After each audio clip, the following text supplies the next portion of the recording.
Hello ladies and gentleman, boys and girls, আপনারা সবাই কেমন আছেন? আশা করি প্রত্যেকে ভালো আছেন। আর আমি চাইবো আপনারা সবাই ভালো থাকুন, সুস্থ থাকুন। বন্ধুরা, আজকের টপিক হচ্ছে যে বাবরি মসজিদের উদ্ঘাটন, অর্থাৎ ইতিহাস পুনরায় দৌড়াচ্ছে, ইতিহাস পুনরায় সৃষ্টি করা হচ্ছে। এই নিয়ে আমি কিছু বলতে চাই আপনাদেরকে। তো আপনাদের রিকোয়েস্ট করব ভিডিওটি 1 সেকেন্ডের জন্য স্কিপ না করে পুরোটাই দেখার জন্য। আর আপনি যদি এই চ্যানেলে নতুন হয়ে থাকেন তো চ্যানেলটিকে অবশ্যই সাবস্ক্রাইব করে পাশে থাকা বেল আইকনটিকে অন করে রাখবেন, কারণ আপনার একটি মূল্যবান সাবস্ক্রাইব এই চ্যানেলটির জন্য অত্যন্ত গুরুত্বপূর্ণ। আর বন্ধুরা, চ্যানেল সাবস্ক্রাইব করতে কোনো প্রকার টাকা পয়সা লাগে না, তাই আপনারা অবশ্যই চ্যানেলটিকে সাবস্ক্রাইব করে পাশে থাকবেন। তো চলুন আমরা শুরু করি। তো বন্ধুরা, মুদ্রা কথা হচ্ছে যে এই বাবরি মসজিদ, আমি আপনাদেরকে জানিয়ে রাখি যে বাবরি মসজিদ তৈরি হয়েছে শুধু ধ্বংস করার জন্য, ভাঙার জন্য। আবার বাবরি মসজিদ ভাঙা হবে, আবার বাবরি মসজিদ তৈরি করা হবে। এই যে 500-600 কোটি টাকা বরাদ্দ করে আজকে মুর্শিদাবাদের বেলডাঙ্গায় বাবরি মসজিদ করা হচ্ছে। এখানে আমার একটা সিম্পল, একটা কমন কোশ্চেন রয়েছে। আমাদের ওয়েস্ট বেঙ্গলে কোথাও ক্যান্সার হসপিটাল নেই এক্সেপ্ট ক্যালকাটা। তো আমি চাই, ক্যান্সার হসপিটাল কেন বানানো হচ্ছে না, এর জন্য কেন পরিকল্পনা করা হচ্ছে না, এর জন্য কেন কোনো উদ্যোগ নেওয়া হচ্ছে না। আমি ক্যান্সার হসপিটাল বাদ দিলাম, আমি চাই নর্মাল হসপিটাল কেন বানানো হচ্ছে না। যে গভর্নমেন্ট হসপিটালগুলো রয়েছে, যেগুলি মেডিকেল কলেজ নামে আমাদের সঙ্গে প্রতারণা করা হচ্ছে, যেখানে হাজার হাজার পেশেন্ট গিয়ে সিট পাচ্ছে না, মাটিতে শুয়ে থাকছে, পেশেন্ট মারা যাচ্ছে, সেখানে কোনো ইনফ্রাস্ট্রাকচারের উন্নতি নেই, ডেভেলপমেন্ট নেই, সেই সব জায়গার কোনো কথা নেই।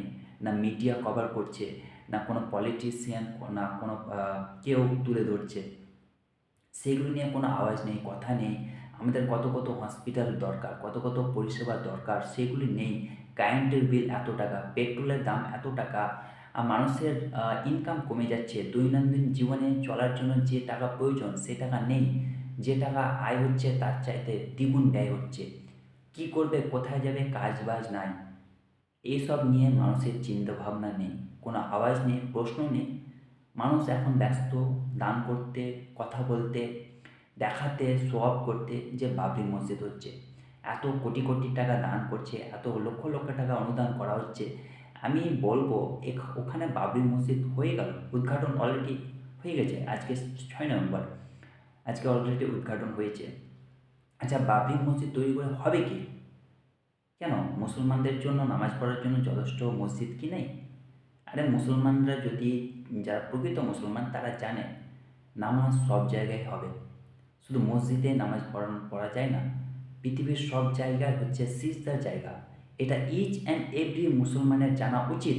আর মসজিদের এত অভাব যে আমাদেরকে আবার পুনরায় মসজিদ তৈরি করতে হচ্ছে। আরে মানুষকে বুঝতে মানে কী বলবো আমি বুঝতে পারছি না, এতটাই আমি ফ্রাস্ট্রেটেড। আসলে education is the most important thing in the world. এই কারণে কোরআনে বলা হয়েছে ইলম, শিক্ষা অর্জন করো। শিক্ষা অর্জন না করলে তুমি কিন্তু বৃথা, তুমি মানুষ রূপে নিজেকে বলতে পারো না। As a person, as a human being, you have must to learn English education.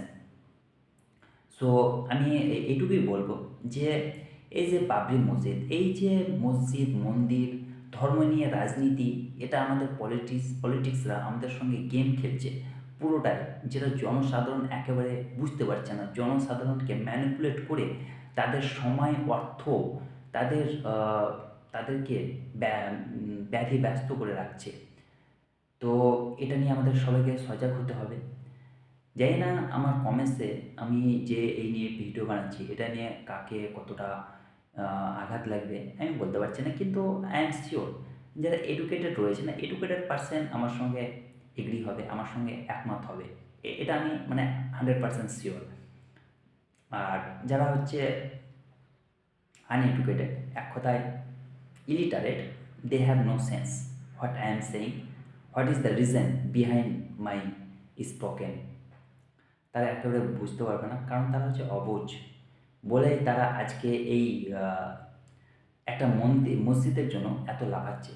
আরে লড়াই কর রাস্তাঘাটের জন্য, যেখানে ১ কিলোমিটার অন্তর অন্তর রাস্তা খারাপ, কোথাও ১ কিলোমিটার নেই যে রাস্তা ভালো হয়ে আছে। সব জায়গা ম্যাক্সিমাম রাস্তা, মেন রোড, হাই রোড, পাড়ার গ্রাম, পাড়ার রাস্তা, সব রাস্তা বেকার। আমাদের স্কুল কলেজ, ম্যাক্সিমাম স্কুল তো বন্ধ হয়ে আছে। স্কুল কলেজে ৫-৬ হাজার টাকায় প্রাইভেট টিচার রেখে পড়াশোনা করা হচ্ছে। আমাদের মেডিকেল সিস্টেম এতটাই কারাপ্টেড হয়ে গেছে, যেখানে রোগীরা বেড পাচ্ছে না। আরে যদি গভর্নমেন্ট কলেজে সব পরিষেবায়, গভর্নমেন্ট হসপিটালে সব পরিষেবা পাওয়া যেত, তাহলে এত এত হাজার হাজার নার্সিংহোম তৈরি হতো না। গভর্নমেন্ট হসপিটালে পরিষেবা পাওয়া যাচ্ছে না বলে এত নার্সিংহোম তৈরি হচ্ছে। গভর্নমেন্ট স্কুলে পড়াশোনা হচ্ছে না বলে এত একাডেমিক স্কুল তৈরি হচ্ছে। যদি গভর্নমেন্ট কলেজ, হসপিটাল, স্কুল এগুলো ঠিকঠাকভাবে থাকতো, ঠিকঠাকভাবে চলতো, তাহলে এত সাধারণ মানুষকে, পাবলিককে এত হয়রানি পেরেশানি হতে হতো না। আর মানুষ এইসব ভুলে গিয়ে হয় মন্দিরের জন্য লাফাচ্ছে, না হয় মসজিদের জন্য লাফাচ্ছে, আর না হয় অন্য কিছুর জন্য লাফাচ্ছে। জনসাধারণকে এতটা বোকা ভেবে নিয়েছে যে যা ইচ্ছে তাই, যেভাবে নাচাচ্ছে সেইভাবে নাচাচ্ছে। আর কবে জাগবে এই জনসাধারণ, কবে আওয়াজ তুলবে, কবে প্রশ্ন করবে? আজকে রিচার্জের দাম ৩৪৯ টাকা, নর্মাল রিচার্জ ১৯৯ টাকা। উইদাউট রিচার্জ ফোন মাত্র 7 দিন অ্যাক্টিভ থাকছে, তারপর মোবাইল বন্ধ, সিম বন্ধ। রিচার্জ নিয়ে কোনো কথা নেই, রিচার্জ নিয়ে কোনো আন্দোলন নেই, রিচার্জ নিয়ে কোনো প্রোটেস্ট নেই, রিচার্জ নিয়ে কোনো মাথা ব্যথা নেই। অথচ ছোটোখাটো বিষয় নিয়ে, যেটাতে মানুষের কোনো উপকৃত হবে না, কী হবে? আজকে বাবরি মসজিদ তৈরি করা হলো, কটা মানুষের উপকার হবে? এখানে তো আরও লুট করা হচ্ছে, আপনাদের কাছ থেকে চাঁদা তোলা হচ্ছে, আপনাদের টাকা আপনাদেরকে দিচ্ছে, অথচ সেখানে আপনি 2 দিন পর যাবেন, আপনার কোনো মূল্য থাকবে না। অথচ আপনাদের কাছ থেকে টাকা নেওয়া হচ্ছে আর আপনারা টাকা দিয়ে দিচ্ছেন। আপনারা আওয়াজ তুলুন, আমাদের যেটা ডিমান্ড রয়েছে, আমাদের যেটা দরকার, জল, পানি, মেডিসিন, মেডিকেল, এডুকেশন, ইলেকট্রিসিটি, নিজেদের দাবি, সেটা না চেয়ে, না কেড়ে আমরা ধর্ম, মন্দির, মসজিদ নিয়ে ব্যস্ত। এই হচ্ছে আমাদের অবস্থা। আসলে আমরা এডুকেশনের দিক থেকে অনেকটাই পিছিয়ে রয়েছি। আজকে আমাদের ট্রান্সপোর্ট সিস্টেম এতটাই বাজে, যদি আমরা 40 কিলোমিটার রাস্তায় যেতে চাই, আমাদের ম্যাক্সিমাম 3 থেকে 4 ঘন্টা সময় লাগে। অথচ 40 কিলোমিটার রাস্তায় যেতে মাত্র 30 থেকে 40 মিনিট লাগা উচিত, সেখানে আমাদেরকে যেতে হচ্ছে 3 থেকে 4 ঘন্টায়। তো এটাই বলবো, আপনারা সজাগ হন, সঠিক বিষয়ে সঠিক সময়ে সঠিক সিদ্ধান্ত নিন। এ হচ্ছে আমার বক্তব্য। আশা করি তোমাদের ভিডিও ভালো লেগেছে। জানি না ভিডিওটি কেমন লাগবে। ভিডিওটি ভালো লাগলে ভিডিওটিকে অবশ্যই লাইক করবেন, বন্ধুদের মাঝে শেয়ার করবেন, আর চ্যানেলটিকে অবশ্যই সাবস্ক্রাইব করবেন। ভালো থাকো, সুস্থ থাকো, গুড নাইট।